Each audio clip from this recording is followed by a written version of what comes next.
Oh boy, what an ugly opening night performance in the NFL. What is going on, y'all? 5 Sports Talk back at it with another video talking, of course, some NFL. I'm here to talk about that ugly, awful game that we had to endure, tolerate, to put and subject ourselves through. I mean, my God, was that some awful football with the Philadelphia Eagles and the Atlanta Falcons. So I'm going to get into all of that. But before I do, if you guys are new to the channel, make sure to go ahead, hit that big subscribe button down below and turn on post notifications, because you're not going to want to miss out when I put out content, which I will be doing a lot, especially now with the NFL season underway. One other quick note, if you have not signed up for FanDuel Daily Fantasy Sports, go ahead and do so. Use my link down below. $150 today, folks. It was an ugly game of football, but I came out profitable. So I told you guys the offer that I have for you guys still stands. If you go ahead and sign up using the link below, I will send you guys a free lineup to use this week. And remember, lineups locked Sunday, so I play pretty much every slate. I told you guys that. I even played the single game slates like I did today and came out profitable even though the game was ugly. So I will be sending you guys free lineups, or whoever signs up. So if you guys do sign up, go ahead and DM me on one of my social media accounts. By the way, follow me on those as well. Twitter, Instagram, links down below for all of that. And go ahead and do that. Trust me, we can all make some money while watching football, which is what we love to do. So why wouldn't you want to do it? It makes no sense not to. So use the link down below and go ahead and do that. But with that being said, let's get into the topic of today's video. I went live before this game talking about, what I thought I would see. And look, am I going to be doing recaps for every single game? Probably not. It's going to be insanely difficult for me. But again, I will try my best.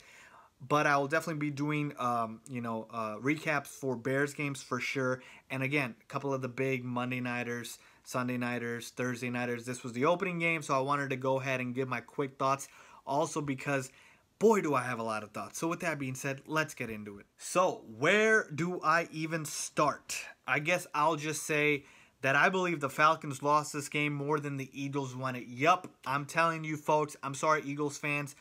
This game, you guys and that offense was awful, but the Falcons and their offense was even more awful, okay? And it frustrated the hell out of me because of the talent that the Falcons have on the offensive side of the football. So again, let's start with, of course, Matt Ryan. And let me pull up his stats here. 21 for 43 for 251 yards. No touchdowns, 0, zilch, nada, goose egg, and 1 interception. Now, here's the thing, okay? In the game, Matt Ryan could make every throw possible, and of course, he found Julio a lot.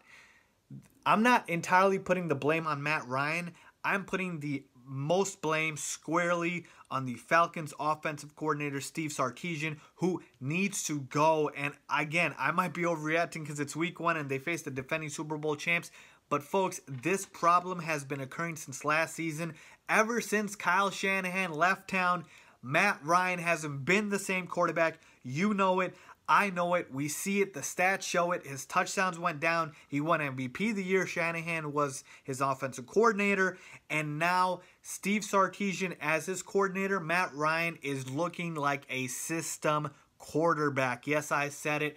Matt Ryan is as good as his OC is. And I'm not saying Matt Ryan doesn't have the physical tools out there to succeed. He does. He can make every throw.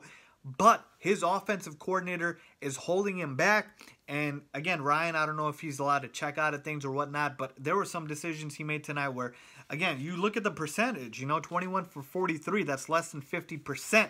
So certainly the play calling, huge issue, but also Matt Ryan not making the right throws in terms of checking out of decisions. I should say really not even making the right throws. Instead of checking out maybe out of certain play calls that he knows are horrid. And like I said, Steve Sarkisian, this man is already on the hot seat. I'm telling you, if their red zone offense does not improve, it is going to get ugly in Atlanta. And how did this game end?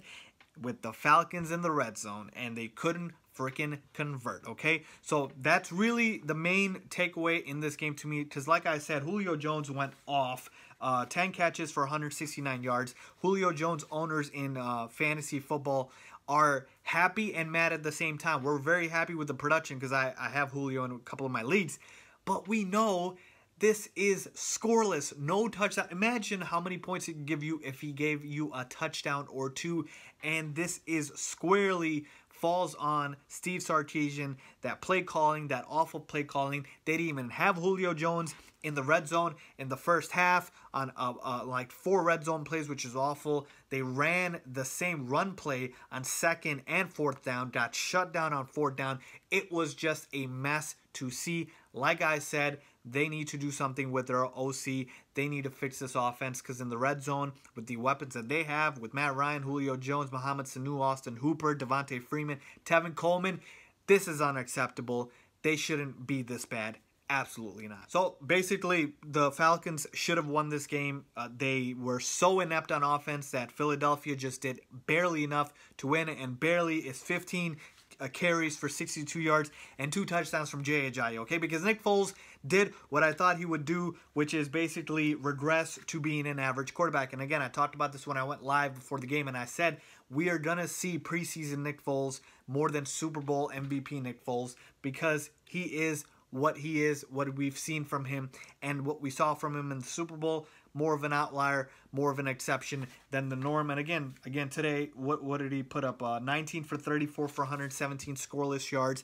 Just managed the game, and that's what he is. He's a backup quarterback, folks. All these people, especially Skip Bayless, who was saying that Nick Foles needs to start doing all this, you guys are crazy. You guys are crazy. Carson Wentz is an MVP candidate, okay? Nick Foles is not even close. Nick Foles knew when he won the Super Bowl MVP, even then he wasn't getting the job because we know Carson Wentz is just a better quarterback. Nick Foles just played well for those 3 games, and Philly fans will forever be indebted to him. But the point being is he's back to being a game manager, which is what we know Nick Foles to be, okay? Zach Ertz, 5 catches, 48 yards. Nelson Aguilar, 8 catches, 33 yards. Aguilar actually had receiving yards, rushing yards, and passing yards because he threw that pass to Nick Foles, you know, that Philly special part 2 that they did today, which was kind of nice. But like I said, nothing too great on offense for the Philadelphia Eagles.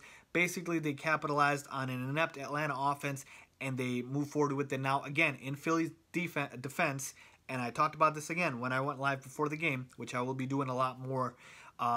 They were missing 2 key pieces. One, of course, their freaking starting quarterback, Carson Wentz, and their starting wide receiver and their best wide receiver, Alshon Jeffrey, who they sorely miss today, okay? So once they get those guys back, this team is going to look completely different. So I'm not saying that the Eagles are all of a sudden bad or you know, they're going to regress completely this year. No, absolutely not.